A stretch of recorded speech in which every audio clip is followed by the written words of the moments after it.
The TVWAN News is proudly brought to you by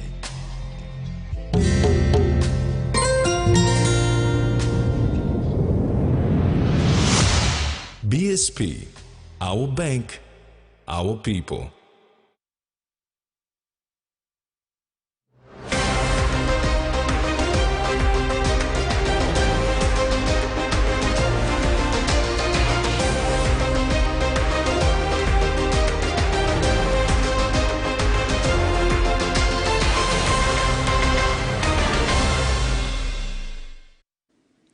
Good evening, this is TV1 News. I'm Maricela Kelaton. And I'm Rex Lita. Join me later in the Bulletin for Sports.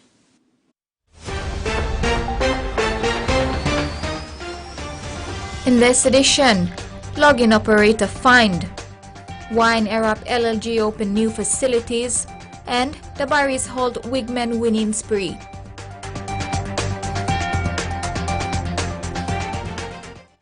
Pangu Party has endorsed Francisca Semoso to contest the North Bougainville seat in the autonomous region of Bougainville.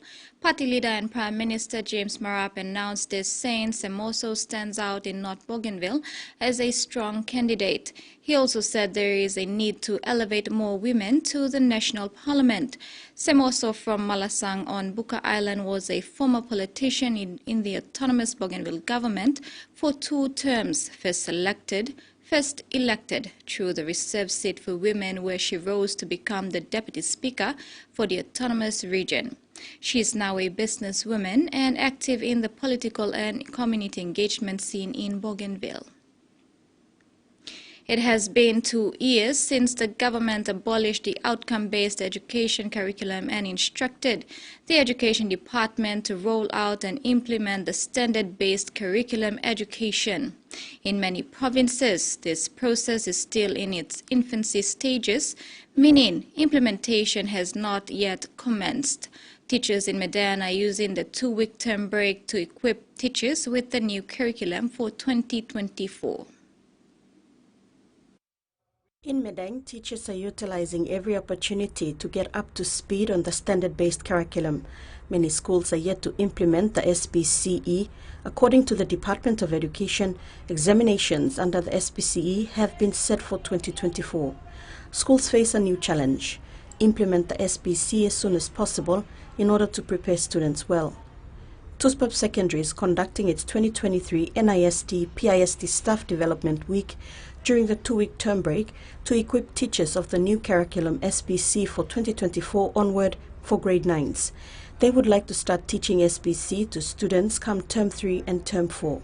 The 1-week course seeks to empower participants on planning and programming for SBCE, refocusing on appropriated curriculum learning and subject planning and programming in PNG context for a term or a year from 2024 onward.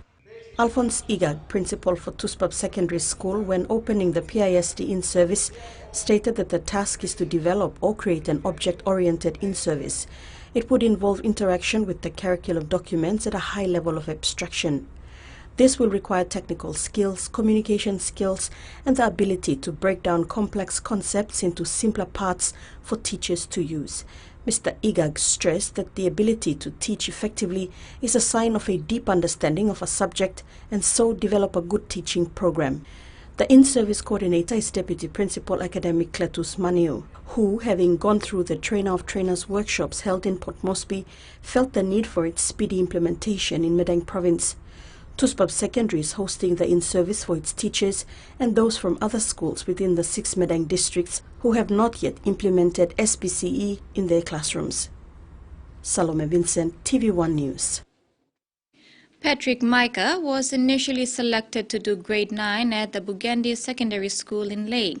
The story of him being turned away due to the lack of inclusive facilities has led to a response from the member for Lae, John Rosso, who has instructed contractors to build temporary ramps at a Bugandi classroom allocated for Patrick. Just like most public facilities in the country, the Bugandi Secondary School in Lae, Morobe Province does not have inclusive facilities for people living with disabilities. No ramps for wheelchairs, no paved footpath, and narrow walkways and doors. This was the main reason why grade 9 student Patrick Micah was advised to enroll at an institution that was more user-friendly. However, he was turned away again. Hearing of his predicament, Lay MP John Russell has directed contractors working on the new classrooms at Bugande to build ramps at a selected classroom, which has already been identified by the head teacher, Dennis Mial. Contractors will be working on that over the school holiday and will be ready by the beginning of next term. The Lay City Authority will now ensure that future designs for classrooms and ablution facilities will also cater for students and people living with disabilities. Starting with Bugande, all new classrooms and ablution facilities funded by taxpayers in Lay will include access for people living with disabilities.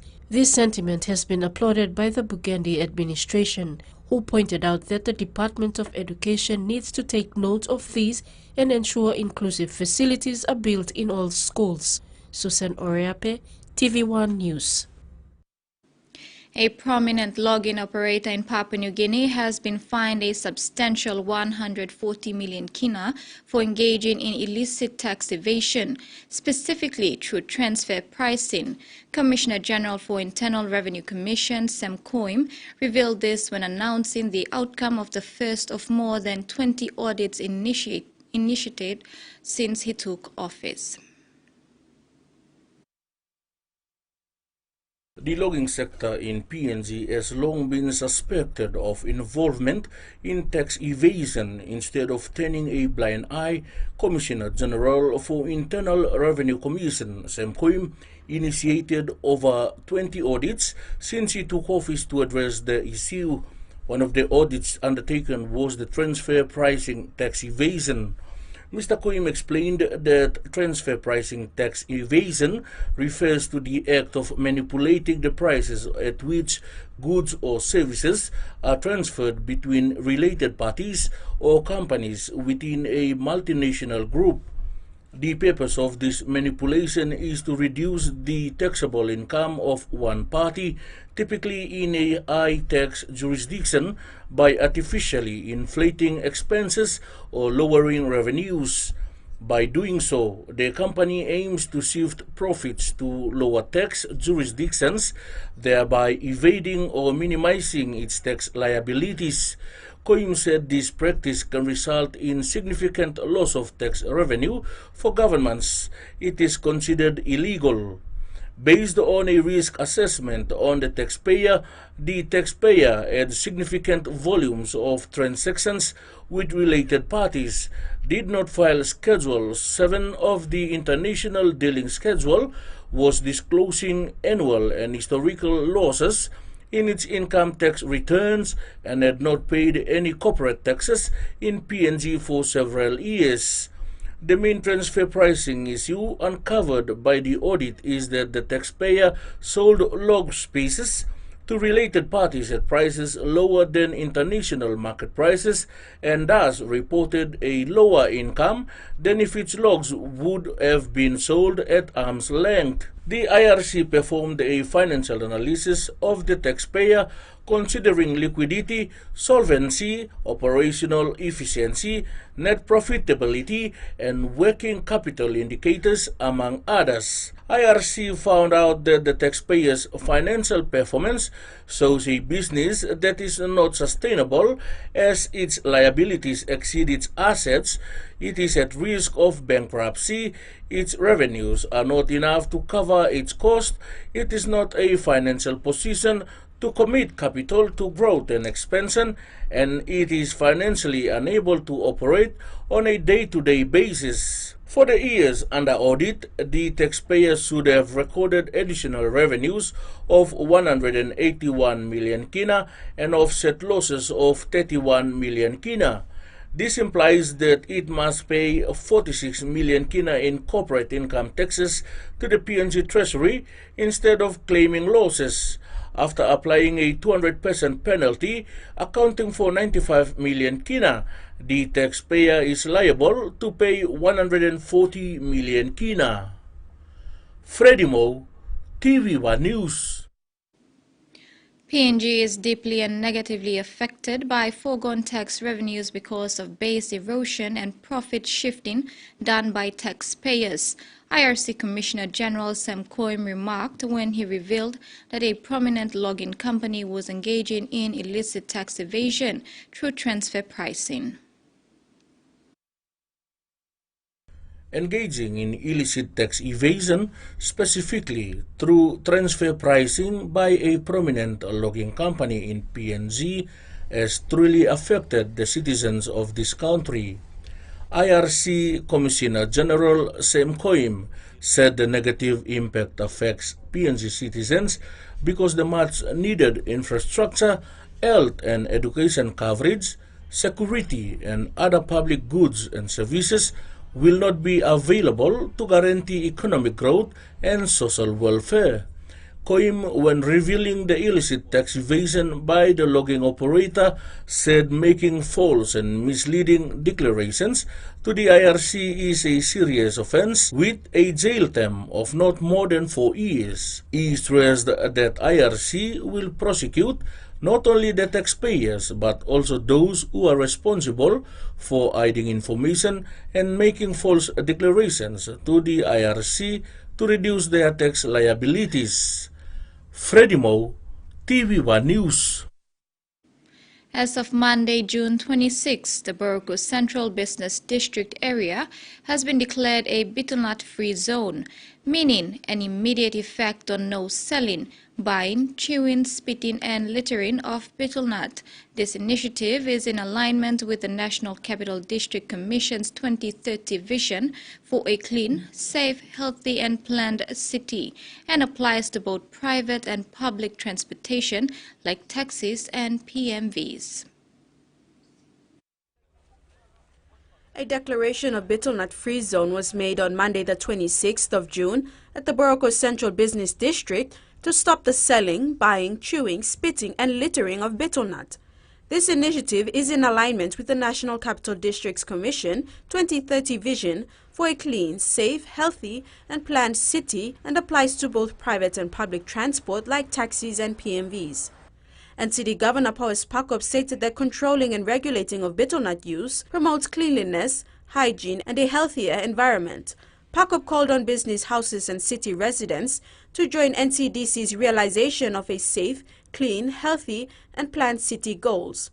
Although Pakop acknowledged the betel nut's provision for the people, he described it as a menace to the health, hygiene and cleanliness to the city. The penalties prescribed by NCD Betel Nut Control Law 2020 is trading, selling of betel nut in any form at public places attracts a penalty of 200 kina. Buying, chewing, spitting and littering of betel nut in public places attracts a spot fine of 50 kina each. Transportation of betel nut without permit or in excess of allowable limits or in breach of permit terms and conditions attract a spot fine of 1,000 kina. Allowing an aircraft or ship to transport betel nut into the city in excess of allowable limit or in breach of permit terms and conditions attract a spot fine of 5,000 kina. And allowing property, commercial premises or public areas close to premise for storage, sales or chewing of betel nut attract a spot fine of 5,000 kina. In addition, City Manager Ravo Frank said failure to pay the spot fine will lead to those not in compliance, engaging in community work for 2 to 6 hours. Those not in compliance would also be prosecuted and tried at the Boroko District Court. If found guilty, they will be imprisoned. Frank added that 50 NCDC Reserve Police will be doing foot patrol on a 9-hour shift.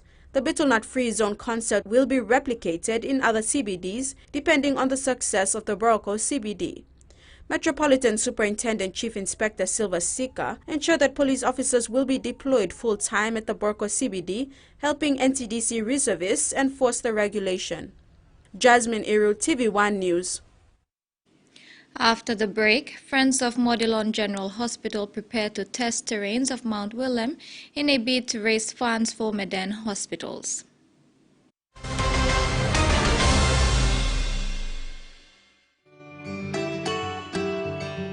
It was during and after COVID that really motivated me to want to take up life insurance. I think savings is very important. And I think One Talk Delight provides a disciplined approach to savings, and it's a good investment to want to think about the future, because it's always nice to have plans for what you want to do later on. With you for life. Enjoying life when we work together, making happy memories that last forever. Hot and talk, young or old, let's calories, family meal with home. We'll bring out the smiles, cause it's our favorite of mine. Tennessee cola, scale rice, don't scale price.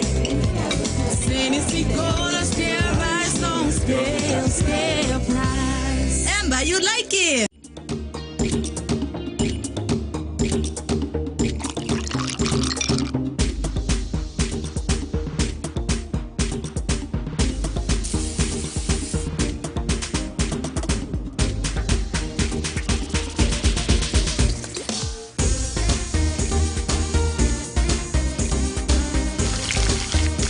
More clean, more sweet. Flame natural white sugar. Make more. Hiya, Mama. You wait then, but me add him special flavor. Put in more flavor, put in more taste. Magic kakaro, get up a big smile on face. Time for Kim chicken, a great mutu. Sip, sip, the moo, yes, magic on you. Maggi, the taste PNG loves. The Toyota JD Hiace bus comes in 14 and 15-seater high-roof luxury model powered by 2.8 liters JD engine for optimal performance output, fuel efficiency and quietness, designed with improved safety features and easy maneuverability for tire steering angle. The Hiace lift suspension and annular frame structure is opted for smooth ride, comfort and safety. Experience the ride on the Hiace bus and experience the Hiace pride, the bus that exceeds all expectations.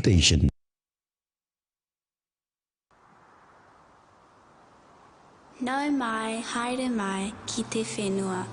Welcome to the land and skies of our ancestors. From our mountains and our seas. From these grounds and waters of Australia. And Aotearoa, New Zealand. We welcome the FIFA Women's World Cup 2023 to come and play at ours.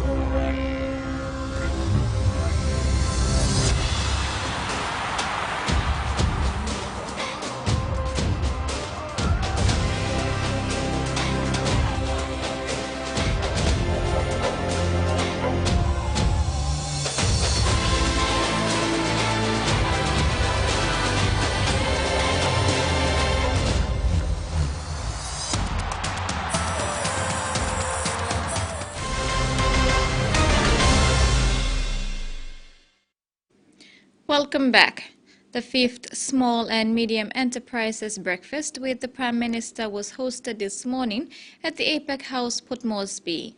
The breakfast, initiated by the PNG SME magazine in 2019, celebrates International MSMEs on the day that recognizes such entities.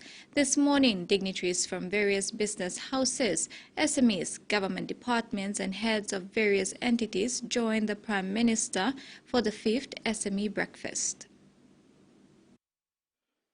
Acting Minister for Commerce and Industry Soroyoe highlighted the efforts of the current government, led by Prime Minister James Marape, in the space of SME. For the last 5 years, the government has dedicated over 200 million kina towards the support and development of SMEs. Not only has the government provided for policy to diversify and make availability for financial products and services, but actually committed funding to this initiative. We have learned from our past experiences and harnessed them to create policies that better serve our entrepreneurs in Papua New Guinea. I'm proud to acknowledge the government's continued commitment to establishing of incubation centers throughout the country. SME development in the past has been on ad hoc basis. The establishment of incubation center provides for a systematic approach in driving SME agenda. In his official address, Prime Minister Marape acknowledged the country's challenging and long economic growth since independence. Our strong bilateral partners, Australia, China, USA, India, Philippines, Indonesia, South Korea, Japan, as well as some of the institutional multilateral lenders and bilateral lenders. Thank you very much for sticking around with Papua New Guinea the last 47 years, going 48 now. Thank you very much. Thank you. Without the inputs, our economy would not have sustained in the way we have come. Prime Minister Marape says only through Papua New Guineans doing business can the country create employment, generate wealth, and contribute towards the growth of the economy. The 200 billion kina economy that I envisaged when I made my Richest Black Christian Nation speech on 30th of May 2019 can be easily reached much earlier if Papua New Guineans are participating in the economy. Furthermore, the United Nations outgoing resident representative Dirk Wagner says that MSMEs account for 90% of all enterprises in the Asia-Pacific region and contribute 40% to each country's GDP. Australia's High Commissioner John Philp re-emphasized these stats.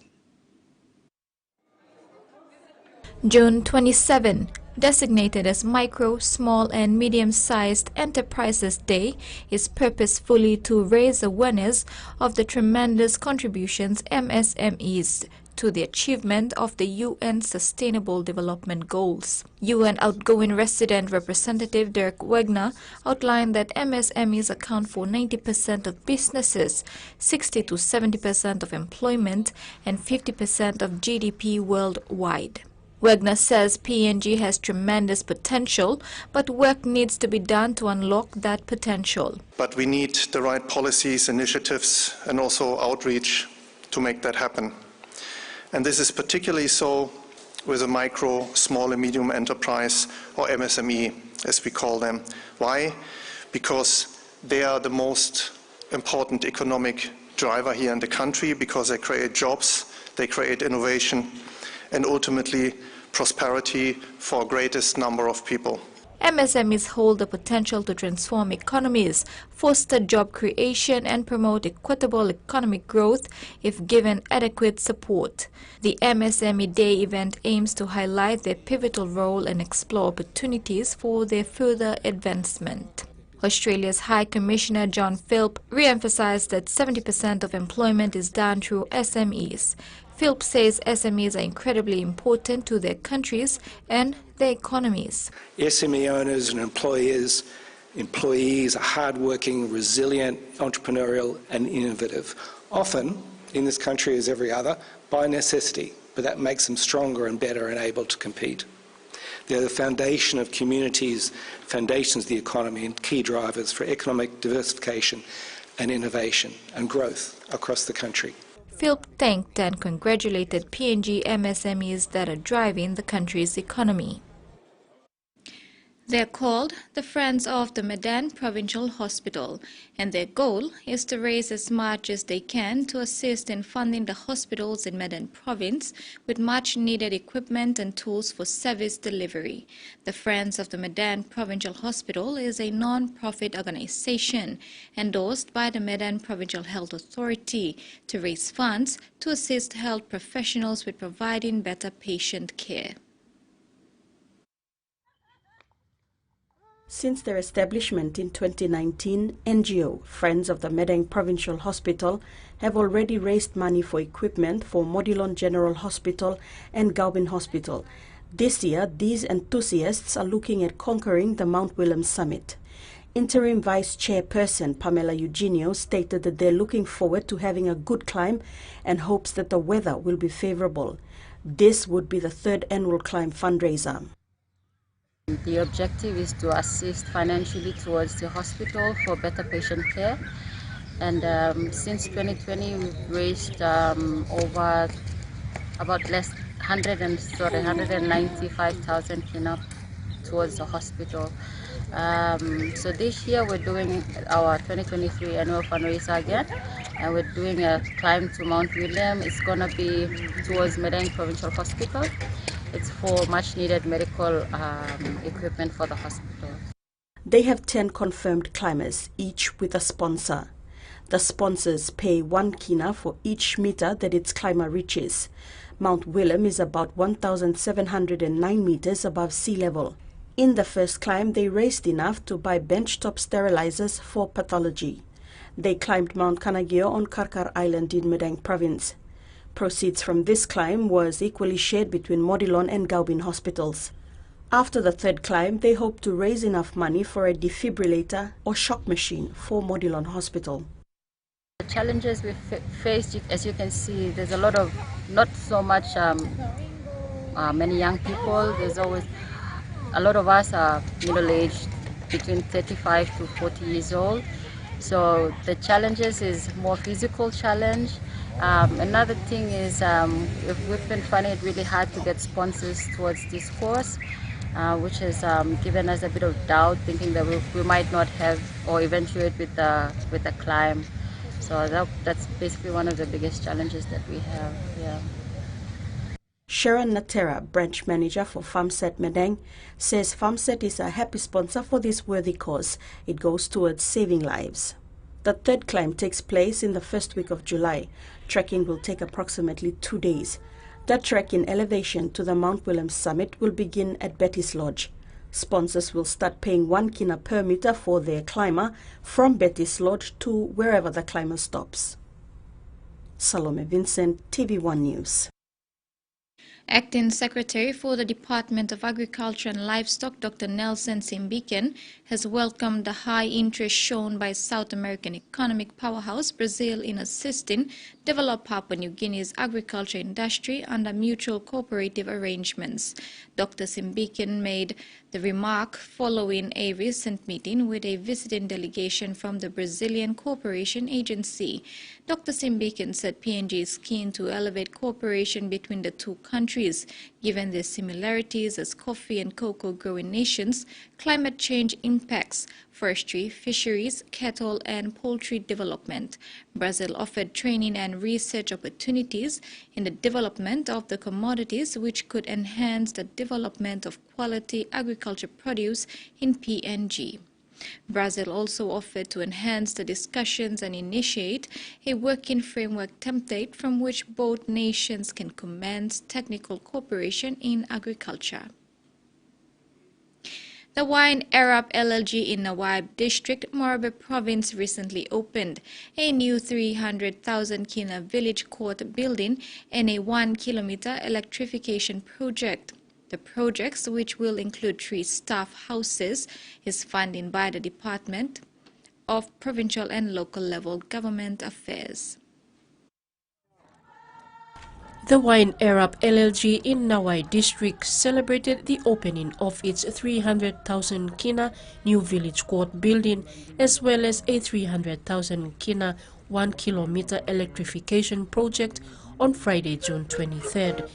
Acting Secretary of the Department of Provincial and Local Level Government Affairs, Joe Warus, said in collaboration with the Department of National Planning, they have allocated 1.5 million kina to fund those projects, which will include 3 staff houses.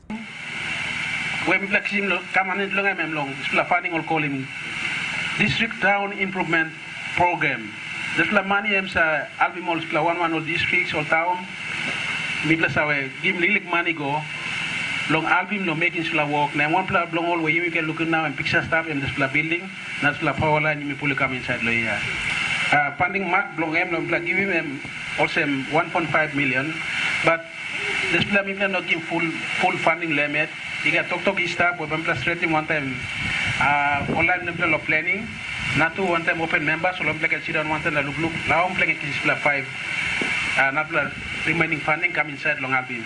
Warus said they are responsible for the 22 provinces, 96 districts, 331 local level governments, and over 6,000 wards. The acting secretary asked the community to take care of their facilities. He said the department cannot bring change on its own, adding, despite being independent for over 40 years, services are yet to reach majority of Papua New Guineans. Susan Oreape, TVWAN News.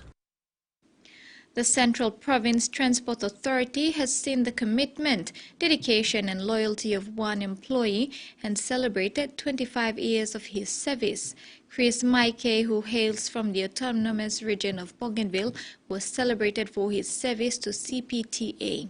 Maike has remained a dedicated employee for over 2 decades for Central Province, commencing his employment in 1998 as a counter officer at the Central Provincial Government Office Konedobu under the management of late Peter Gutuma. During Maike's span of employment with CPTA, he has served under 5 different directors, and his efforts have been recognized, making his way up to his current position as OIC Enforcement, PNG and Heavy Vehicle License. Maike commended CPTA Managing Director David Jerram for his initiative in recognizing long-term staff and their efforts, and his colleagues of CPTA for the celebration. And now, the finance news. The kina closed unchanged at $0.2810 US in the interbank market. At Bank South Pacific, your kina was buying $0.2735 US, $0.4066 Australian dollars, $0.2431 euro, and $0.3886 Japanese yen. Looking at commodity prices at New York close, all closed higher except copper, which closed the day lower. And on the stock market, the Dow Jones closed lower. The ASX is trading higher, and all ordinaries is trading higher as well. And that ends the news segment. We'll have news from around the region after the break.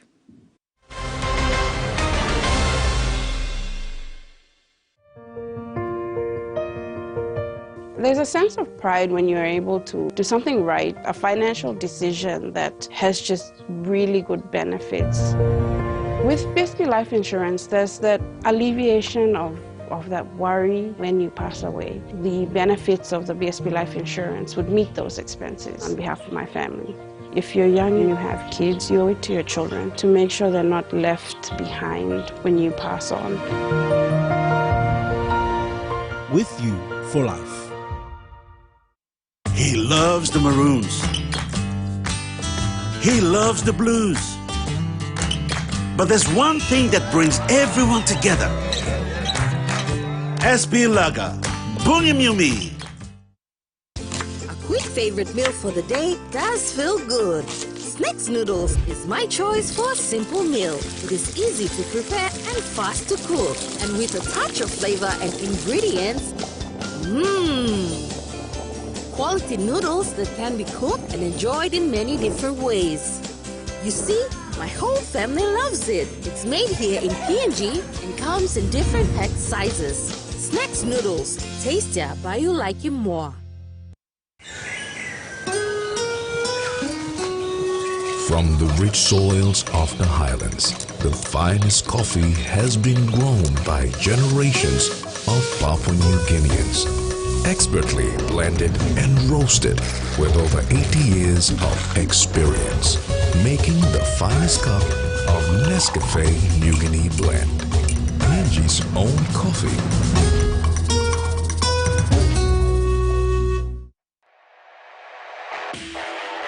Hardware House launches the low-cost quick build kit home, built with quality building materials from the leading manufacturer of steel products and kit homes, Atlas Steel. Going now at introductory prices: 1-bedroom kit home at 79,000 kina, 2-bedroom kit home at 99,900 kina, and 3-bedroom kit home at 125,000 kina. You can also opt for solar units to be installed in the kit home at an extra charge. For more information, email info@hardwarehouse.com.pg.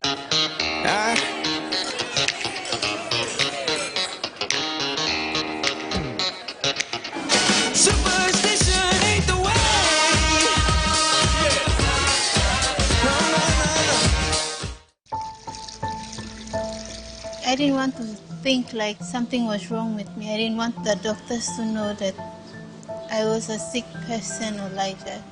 I really regret it.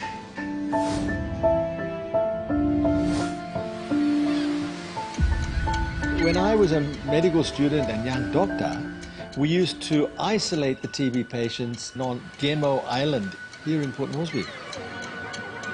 So that was good, but bad. TB is the leading cause of admission in our hospital. Let's say 10, 11 admissions, 6, 7, 8 is more related to TB. The main reason we can control TB is we get people on effective treatment and they take it for the full duration of their therapy, not just until they feel better.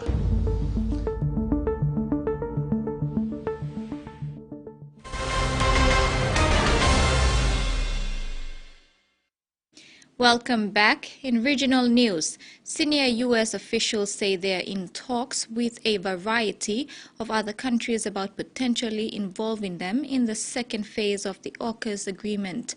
Australia will obtain nuclear-powered submarines under what's known as Pillar 1 of the deal with the United States and the United Kingdom.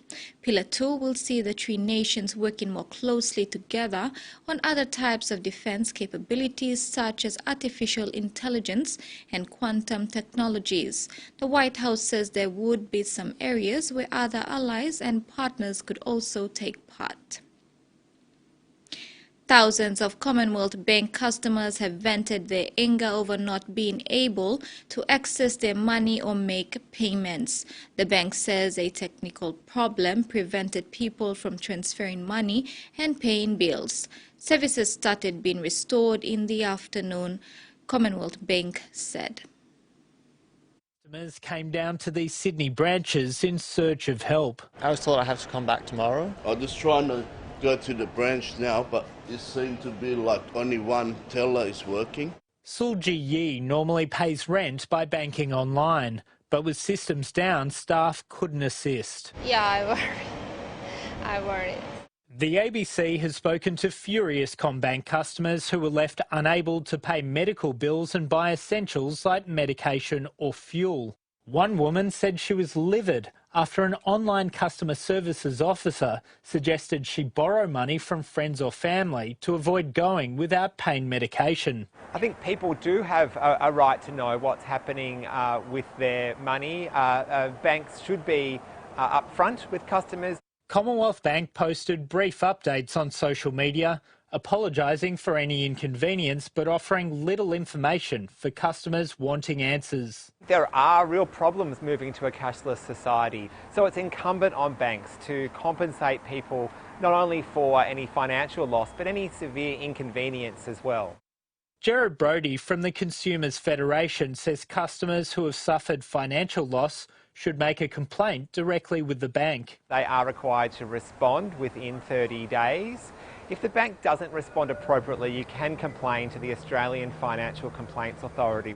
It's incumbent on the Commonwealth to explain what's going on. We're certainly looking for updates. Late this afternoon, Commonwealth Bank apologised again and said its services were being restored.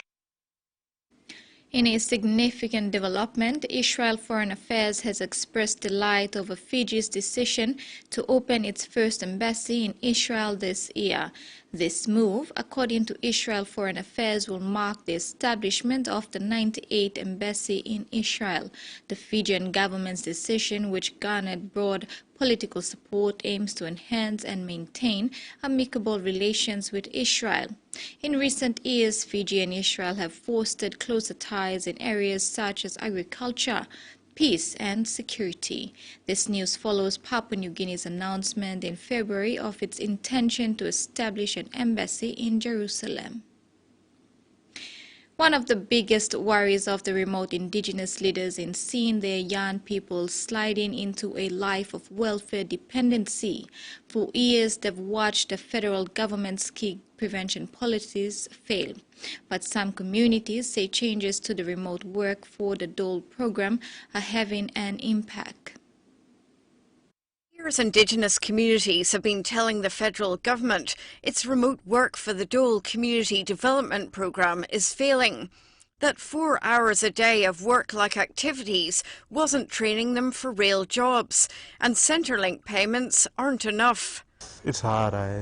Sometimes we have to struggle to get food. So the federal government is trialling improvements to the programme in Minyeri and dozens of other places around Australia, funding Indigenous organisations to offer full-time work and top-up pay as well as the dole, and better training so people have a chance to secure some of the few jobs available in these communities. I'm finding it good, because I'll get up and do something every morning. Instead of we just doing the same activities in circles, we're all getting sick and tired of doing the same activities. We want to do more.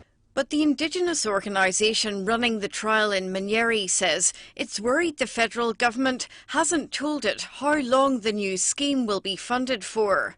The federal government has told the ABC the CDP trial will continue nationally until October next year. It says the results of trials around the country, including Minyeri's, will be used to inform the design of the new model. There is no reason why we can't have more creativity, more getting people ready for employment and more training in CDP. People here are hoping the better conditions being trialled remain in the final design. I love to keep going till we find a real proper job. Civil society organization The Voice Inc. is calling for applications for the problem-driven iterative adaptation online action learning program by the Building State Capability team at the Center for International Development at Harvard University. People working with young people in the space of sorcery accusation-related violence, youth unemployment and pathways, drug and alcohol abuse are invited to apply next month. A media launch and information session was held at the Voice Inc. head office in Port Moresby to announce the second round of problem-driven iterative adaptation online action learning program, or PDIA, today. PDIA is a key component of the Voice Inc.'s local leadership and collective action program funded by the Australian government. Because we feel that the first stage towards supporting active citizenship and people taking action is by providing spaces for informed dialogue around the issues that are important and having people debate and discuss ideas for change. The second way is around supporting developmental leaders. The PDIA program will run for 12 weeks from August through to November this year. Teams of 4 to 6 people working in the areas of sorcery accusation-related violence, youth unemployment and pathways, drug and alcohol abuse among young people, and improving democracy through national elections are invited to apply starting 11 July. TVI started its engagement with the Building State Capabilities program in 2018 when TVI and other youth-focused organizations came together to respond to a call made by CLRC on tackling the problem of drug and alcohol abuse in our communities. And they found the process very empowering in the sense that it brought different groups together, helped us to define the problem, and then talk about possible solutions. A key component of TVI's local leadership and collective action program will be facilitated by Harvard University's Building State Capacity team at the Harvard Kennedy School.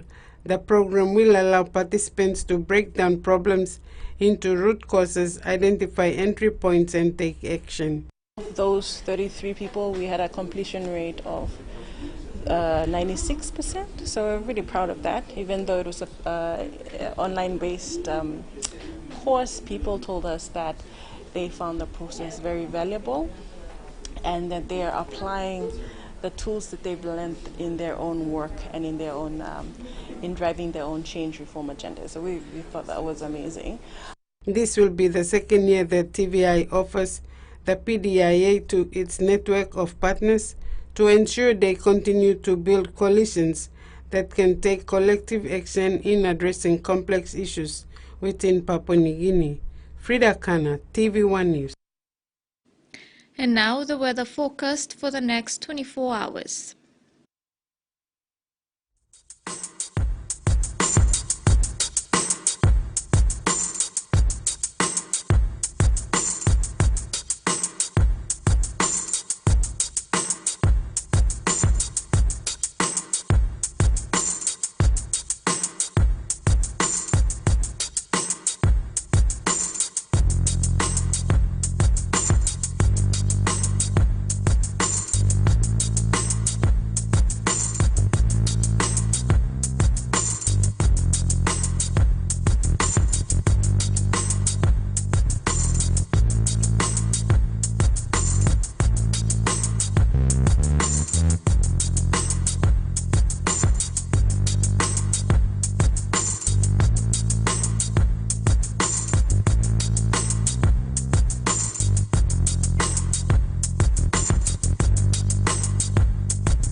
And that ends the news segment. In sports, the Barry's Holt Wigman winning spree and Raka opponent for Vietnam fight changed. Stay tuned.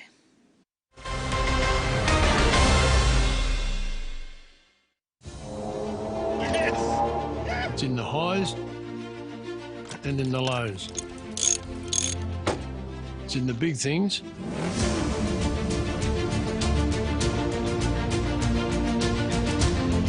and the small things too. It's hard to put into words, but you'll know it when you see it. Terrain tamer, when quality counts. Hey, Rugby League fanatics! Want to watch the State of Origin game free live in Sydney? Buy a new postpaid TV kit today for only 199 kina plus a plan for as low as 85 kina monthly with equivalent deposit and going to a draw to win. So what are you waiting for? Visit our Digicel HQ shop at Gordon's on weekdays between 8 a.m. and 4 p.m. or dial 1515 to speak to a TV agent to get your postpaid TV plan today. Digicel TV. More channels, more choice, more value.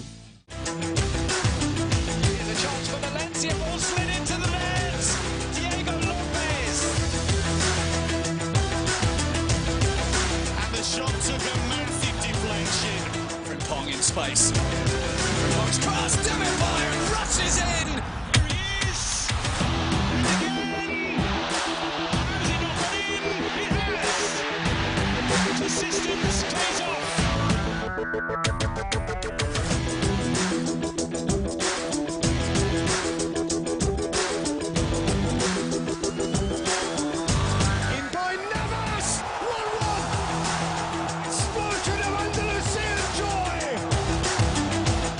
It's a superpower that dominates global news. There are plenty of crises that the government is facing. But it's also home to 1.4 billion stories, and our team is here to share them with you. The new generation now are more tolerant and more open-minded.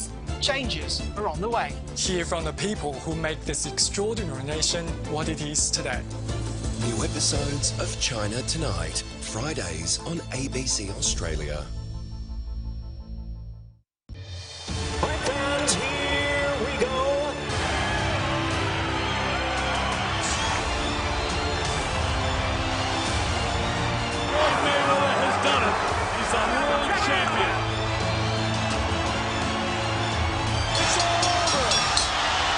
Comes to its feet, champion of the world!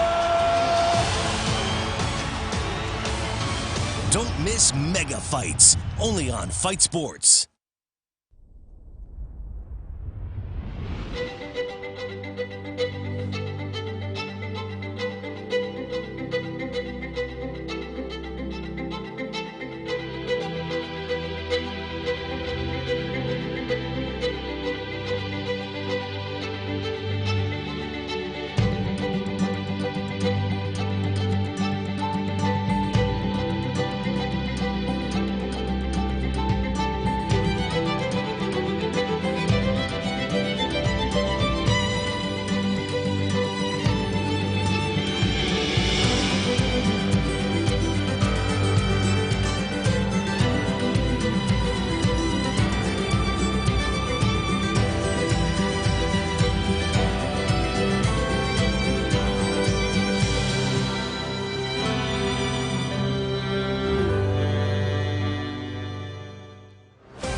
Welcome back. EMK Civic Pride has released a statement on departure of signed player Watson Bowers, who has returned to England and with Doncaster. EMK Civic Pride and Doncaster Rugby League Club has agreed to have Watson Bowers complete the remaining 2 years of his contract with the overseas club. EMK Civic Pride has come out clear in its recruitment of Watson Bowers. The Digicel ExxonMobil Cup franchise said in a recent media statement that the decision to release Watson to Doncaster is for the good of football in the country. Football Operation Manager for EMK Sepik Pride, Bradley Simon, said the club had a thorough discussions with the Doncaster to reach a favourable outcome. Watson has arrived in England to see out remaining 2 years of his contract with the English club. Bradley said it was an important decision that was made, all to protect the reputation of rugby league in the country. He added that Pride released Watson in good faith and wish him all the best in England. Watson signed with EMK Sepik Pride early this year. It was one of the big name signings in the off-season, but Watson could not get any game time due to existing contract terms with Doncaster and PNG RFL. Watson was handed 20,000 kina by EMK as a signing allowance upon signing the contract with the team. Following the long dialogue between Doncaster Rugby League team and EMK Sepik Pride, the dust has finally settled. The new team is holding hope for Boas to return to PNG to play in the Digital ExxonMobil Cup competition after completing 2 years with Doncaster in England. Gas Resources Central Dabaris halted the fast-finishing defending champions Croton Hella Wigmans' 5-game winning spree, handing them a 16-all draw at full-time from their second for the season. The round 11 class was playing out in Dabaris' favour, who were leading 16 to 10 minutes with minutes to go before Wigman pounced on an error to equalise right at the death. After a 2 games losing streak, it would only take a matter of minutes for the Central boys to bounce back with a hard-fought victory over the red-hot reigning premiers on Sunday, but not to be. Seconds remaining over the top. Here's Connors and here's Wellen. Look at the put down. Saving the best for last. Given the record of accomplishment of late, midway through the season, the much anticipated clash between Dabaris and Hella Wigman got off to a scrappy start with multiple fundamental handling errors. Only 2 minutes into the contest, Wigman posted first points from a spiral kick off the boot of Little General Solomon Pukari into Dabaris' red zone before flying winger Cyril Saber picked up the bounce to score for a 6-0 lead. Wigman had Dabaris camped inside their own half for a good part of the first half and on 2 occasions were denied tries from kicks. Both teams were guilty of making errors continuously, especially around the ruck area, resulting in frustration creeping into the game. Dabaris somehow were able to compose themselves this time, making the most of an attacking move on the left edge that saw centre Michael Yanis getting over for an unconverted try to trail 4-6 right at the stroke of half-time. Second half, it was Dabaris' turn to open the scoring with a try to undercover to take the lead 8-6. Wigman's patience eventually paid off with 2 successful penalty kicks from Dabaris' ill discipline to push them in front 10-8. However, a change of tactics by Dabaris in the 66th minute resulted in a try to Lucky Mondo getting a friendly bounce from a well-weighted kick by captain Matthew Wawe to hit the lead 12-10. With 5 minutes on the clock, Dabaris had a spring in their step with a potential upset victory looming. Fast, slick ball movement to the left did the trick, with reserve winger Blake Mindipi diving over the corner for what appeared to be the final nail on the coffin at 16-10. With seconds ticking down, a big blunder by Dabaris fullback Josh Jericho coughed out possession inside his 20 after kickoff quickly turned into a nightmare for Dabaris. Wigman's Mr. Versatile Mezak Wallen made an easy passage to Dabaris' try line and the stylish put down, with man of the match Pokari adding the extras to wrestle 1 point back for his team from a 16-all draw at full time. Terry Longwood, TV1 Sports. The second Oceania Women's Rugby Combine will be delivered by Oceania Rugby and World Rugby this August. 20 players from Samoa, Tonga and PNG are part of the Oceania Rugby Women's Combine. They were selected based on their performance at the 2023 Oceania Rugby Women's Championship at Bond University, Gold Coast in Australia. women from Papua New Guinea, Samoa and Tonga will compete in the Oceania Rugby Women's Combined in Fiji from August 21 to 26 with a chance of scoring 9 scholarships to join Australia's Super W clubs in the 2024 season. This is the second year of the Women's Combined, which is supported by the World Rugby and the Department of Foreign Affairs and Trade flagship program Pacific All Sports. The 20 women were selected during the Oceania Women's Championship held at Bond University, Gold Coast in May. PNG contributed 5 players: Mary Biyama, Fatima Rama, Joanne Butler, Joanne Lagona and Naomi Kelly. Following last year's women's combined competition, 7 players and a coach were offered placements with Super W teams in Australia this year.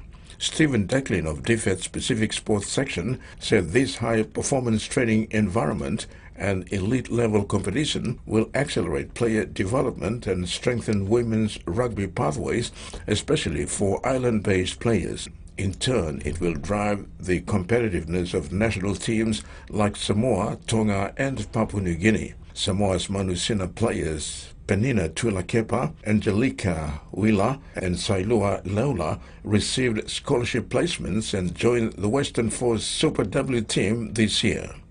Terry Longwood, TVWAN Sports. Leading PNG professional boxer Junior Kauko Raka will now face a top-ranked Chinese opponent for this July 15th fight in Vietnam. Information reaching the Raka camp is that Xiao Tao Chu is highly ranked, having been China's #1 super featherweight prior to the pandemic. Raka's original opponent, Van Thao Tran from Vietnam, has pulled out due to other local commitments. The July 15th event, staged by VSP Promotions at Ho Tram Resort and Casino in Vung Tau, is gaining popularity with boxers from Philippines and Bangladesh, spicing up the international flavor with Korean and Japanese promoters in attendance. Pro-Box Media PNG Promotions Martin Leary, who is supporting Team Raka, believes this is a great opportunity to showcase PNG as a pro-boxing nation. Leary has been in regular contact with a Bangladesh promoter who is bringing his team to Australia for a 30 June fight in Sydney, then will be in Vietnam for the July 15 event. He said this is a great opportunity for PNG to be seen through Raka. Leary said change in opponent is also good for Raka, as he can be spared the challenges of home ground advantage that every local enjoys. Raka is presently getting plenty of sparring sessions with PNG's top amateurs like John Raka, Neville Varopi and Wani Palme. Raka is very grateful to those who have so far made commitments to support him, and this is motivating him to work harder in training. Terry Longwood, TV1 Sports. Millions of Australians live with disabilities or long-term health conditions, and despite widespread staff shortages, many struggle to find a job. However, a new program being rolled out on the state's north coast is using sport to break down the barriers that prevent some people joining the workforce. Johnson is some sort of role model. He's been using a wheelchair for the past 34 years after losing his leg in a car accident as a teenager. He won 6 Grand Slam titles and a Paralympic silver medal as a tennis player, but was often sidelined when he applied for a job. Couldn't get my head around going to job interviews and people looking at me, my wheelchair, not me as a person. Figures from the Australian Human Rights Commission show only about half of people with a disability are in the workforce, compared with 83% of people without a disability. It's a situation the man they call DJ is determined to tackle. He's teamed up with welfare group Social Futures to deliver a program called No Limits, using his skills to highlight what people with a disability can overcome and achieve. The schools have loved it, the kids have loved it, and we thought, what a great way to go to businesses and get the employees to do it too. Staff from the Summerland Credit Union in Lismore turned a flood-damaged back room into a makeshift basketball court and came away with a fresh perspective. I learnt a lot about what I can't do in a wheelchair. It was really hard. I've got a sore arm, but I'm glad we won. From the basketball court to the boardroom, they're relying on word of mouth catching on. They will go away at a barbecue and they will be talking about it, and they will say something to their friend, and then it just a snowball effect from here on in. Getting the wheels turning on an important conversation. And that's all for the Sports Bulletin. Over to you, Maricela. Thanks, Rex. That brings us to the end of this edition of TV1 News. Pleasant viewing. Bye for now.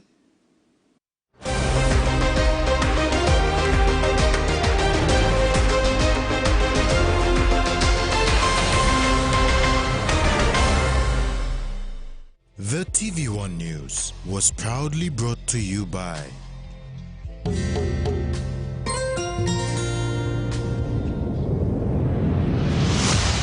BSP, our bank, our people.